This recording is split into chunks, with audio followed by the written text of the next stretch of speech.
they are doing some very good things as well. Now in Pakistani society, in earlier decade before, there was no concept of punishing or giving punishments under law to landlords or industrialists or rich people.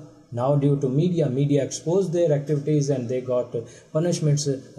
Recent example, a very big landlord has just fought with the teacher and broken his legs. And what happened? Media exposed that he was the member of assembly as well. But media exposed him and he is now behind the bars. So that it's not possible in Pakistan before. We journalists don't have enough resources to protect ourselves. We don't have security guards. We don't have weapons. I mean, this thing stuck on my mind that somebody may not kill me. In 2009, one of my colleagues who was working with me, and his name was Musa Khan Khail, when he reached to the north of Swat, to the Mata area, he was picked up from that place by militants, and he was carried to an unknown place, and there the militants killed him, and he was killed by 32 bullets. So this is the way you can imagine that how danger the valley, Swat Valley, Malakand and Pakistan is for the journalists.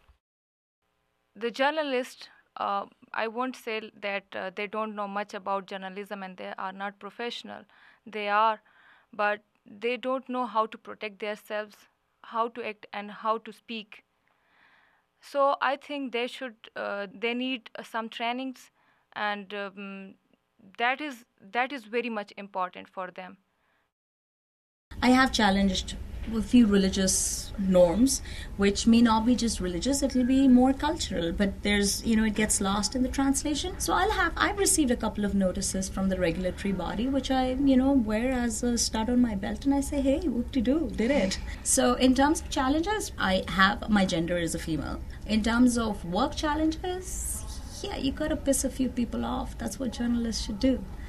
Push them a little bit and try and get down to the basics. And keep it simple. That's the most complicated thing to do.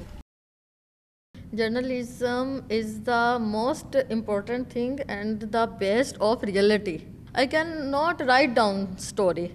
Either I cannot see my own eyes, because I cannot justify without proof. And that's why I worked on this story in 2 months.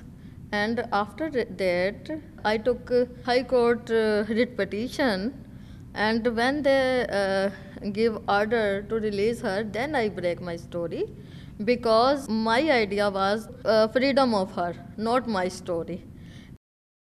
There are difficulties in reporting in Pakistan, but still you can see hope, because journalists are openly, to a certain degree, they are openly expressing their opinion. They are saying things against the government. They've been exposing corruption. They're exposing extrajudicial killings. And they've been expressing their opinion against the militants, the extremists. Not all journalists are good journalists, but there are good journalists in Pakistan, and they are working in dangerous conditions, but they are being brave.